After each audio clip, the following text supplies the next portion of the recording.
কোরবানির ঈদ ঘিরে সারা দেশে জমে উঠেছে পশুর হাটগুলো। সবশেষ পরিস্থিতি জানাতে রংপুর থেকে রফিকুল ইসলাম, ময়মনসিংহ থেকে ইলিয়াস আহমেদ এবং বাগেরহাট থেকে যুক্ত হচ্ছেন সহকর্মী এস সোহান। প্রথমে যাচ্ছি রফিকুলের কাছে। রফিকুল, কেমন দেখছেন রংপুরের পশুর হাটের পরিস্থিতি?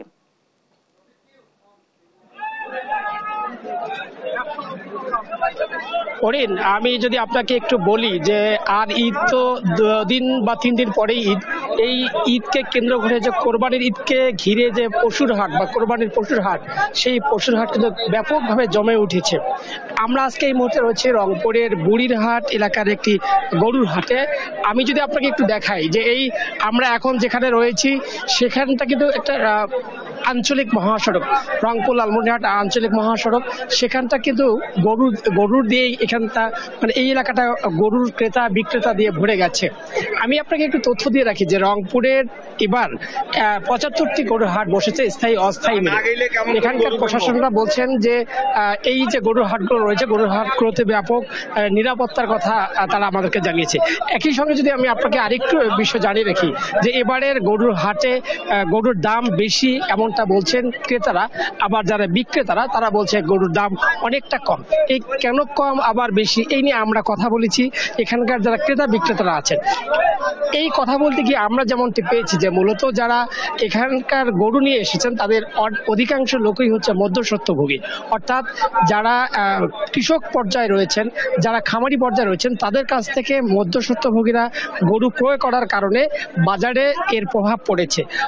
আবার যারা একেবারেই কিছু খামারি রয়েছেন তারা বলেছেন যে গোখাদ্যের যে দাম, সাম্প্রতিক সময়ে গোখাদ্যের দাম বেড়ে গেছে। এই গোখাদ্যের দাম বেড়ে যাওয়ার কারণেই গরুর দামটাও কিছুটা বেড়েছে। আরেকটি বিষয় বলে রাখি যে গত বছর যে গরুর দাম 1 লক্ষ টাকা ছিল বা কম ছিল, এখানে এখন কিন্তু সেটি বেড়ে গেছে। তো আমরা আরেকটু বিষয় জানিয়ে রাখি যে এই যে গোখাদ্যের দাম বেড়ে যাওয়া, গরুর দাম বেড়ে যাওয়া, সব মিলেই ক্রেতা বিক্রেতাদের মধ্যে একটি মিশ্র প্রতিক্রিয়া রয়েছে। এই হাটগুলোর যে নিরাপত্তা, সেই নিরাপত্তা বিষয়ে কঠোর ব্যবস্থার কথা বলেছে। একই সঙ্গে জাল টাকা শনাক্তকরণের জন্য মেশিন বসানো হয়েছে। আইন শৃঙ্খলা রক্ষাকারী হিসেবে পুলিশ সদস্য রয়েছে। তো এই ছিল রংপুর থেকে আমার কাছে সর্বশেষ খবর। আমরা এখন যাব ময়মনসিংহের ইলিয়াসের কাছে। ইলিয়াস, সিংহের হাটগুলো কিন্তু একেবারেই জমে উঠেছে, অর্থাৎ ক্রেতা বিক্রেতাদের সমাগমে এই হাটগুলো জমে উঠেছে। আমরা দেখেছি সকাল থেকে মধ্যরাত পর্যন্ত এই কুরবানির যে পশু রয়েছে সেই পশু কিন্তু এই হাটগুলোতে বেচা বিক্রি হচ্ছে। এবং আমি এখন রয়েছি ময়মনসিংহ সদর উপজেলার দাপুনিয়া হাটে রয়েছি। এই হাটে কিন্তু বিভিন্ন ধরনের গরু কিন্তু এই হাটে উঠেছে, অর্থাৎ আমরা এই হাটে ব্যবসায়ী এবং ক্রেতাদের সঙ্গেও কথা বলেছিলাম। ক্রেতা যারা রয়েছেন তারা কিন্তু একেবারেই তাদের পছন্দ, মাঝারি সাইজের বিভিন্ন ষাঁড় গরু কিন্তু তাদের পছন্দ, এবং তারা বলছেন যে গত বছরের তুলনায় এবছর দাম কিছুটা বৃদ্ধি পেয়েছে গরুর, সেই বিষয়টি ক্রেতারা বলছিলেন। আর আমরা এই বিষয়টি নিয়ে বিক্রেতাদের সঙ্গেও কথা বলেছিলাম। বিক্রেতারা বলছেন যে খাবারের দাম বৃদ্ধি পাওয়ায় আসলে গত বছরের তুলনায় এবছর গরুর দাম কিছুটা বাড়তি রাখা হচ্ছে, সেই বিষয়টি কিন্তু তারা বলছিলেন। এছাড়াও প্রত্যেকটি হাটে কিন্তু একেবারেই নিরাপত্তা ব্যবস্থা জোরদার করা হয়েছে, এবং ইজারাদার যারা রয়েছেন তারাও কিন্তু নানা ধরনের ব্যবস্থা করেছেন, অর্থাৎ সকাল থেকে মধ্যরাত পর্যন্ত যেন বেচা বিক্রি করতে পারে সেই লক্ষ্যে কিন্তু তারা যে লাইটিংয়ের ব্যবস্থা, সেই লাইটিংয়ের ব্যবস্থাও কিন্তু করে রেখেছেন।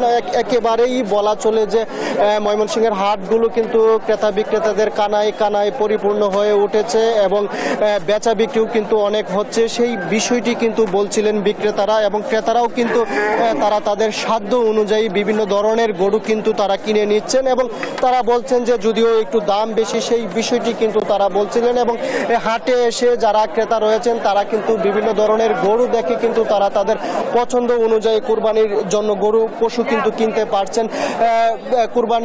কুরবানি পশুর ষাঁড়ের পাশাপাশি আমরা দেখেছি দেখছি। এছাড়াও যে খাসি, ছাগল এবং অন্যান্য যে পশু রয়েছে সেই পশু কিন্তু বিক্রি হচ্ছে, এই হাটগুলোতে বিক্রি হচ্ছে। একেবারেই বলা যায় যে যদিও দাম একটু বেশি হলে কিন্তু স্বাচ্ছন্দ্যে ক্রেতারা হাটে এসে গরু কিন্তু তারা ক্রয় করতে পারছেন। এছাড়াও খামারিরা কিন্তু তাদের যে খামার থেকেও কিন্তু গরু বিক্রি করতে পারছেন। ইতিমধ্যেই কিন্তু কেনা বেচায় জমজমাট হয়ে উঠেছে ময়মনসিংহের হাটগুলো। এই ছিল আমার কাছে ময়মনসিংহ থেকে কুরবানির পশু বেচা বিক্রি নিয়ে সর্বশেষ তথ্য। আমরা কুরবানির পশুর হাটের আরো খবর জানতে আমরা চলে যাব বাগেরহাটে। সেখান থেকে যুক্ত হবেন আমাদের সহকর্মী এস.এ. সোহান।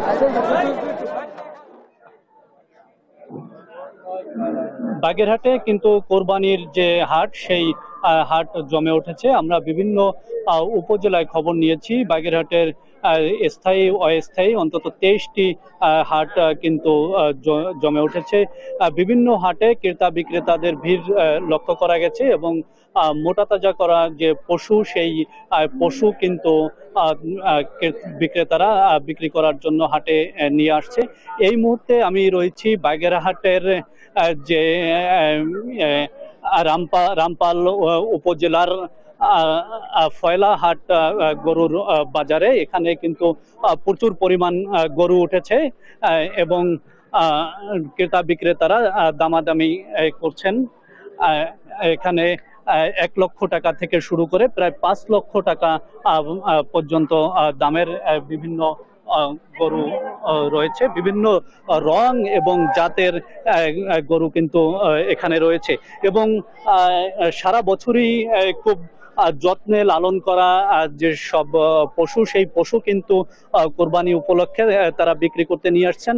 আমরা ক্রেতা বিক্রেতা উভয়ের সাথেই কথা বলেছি। তারা ক্রেতাদের দাবি এবার দাম বেশি এবং বিক্রেতারা অর্থাৎ খামারিরা বলছেন গোখাদ্যের দাম বাড়ার কারণে কিন্তু পশুর হাটে একটু দাম বৃদ্ধি পেয়েছে।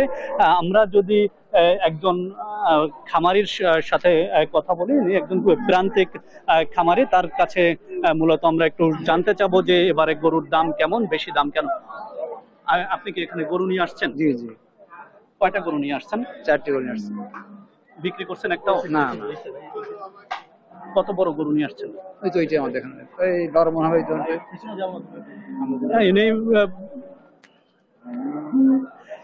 এই যে খামারি বলতেছিলেন যে তিনি 4টি গরু নিয়ে আসছেন। এখন পর্যন্ত একটি গরু তিনি বিক্রি করতে পারেননি। তবে এবার গোখাদ্যের কারণে দাম বেশি। এই হাট ছাড়াও বাগেরহাটে কিন্তু আরো 23টি হাটে কোরবানির পশু বিক্রি হচ্ছে। এই ছিল বাগেরহাট থেকে আমার কাছে সর্বশেষ।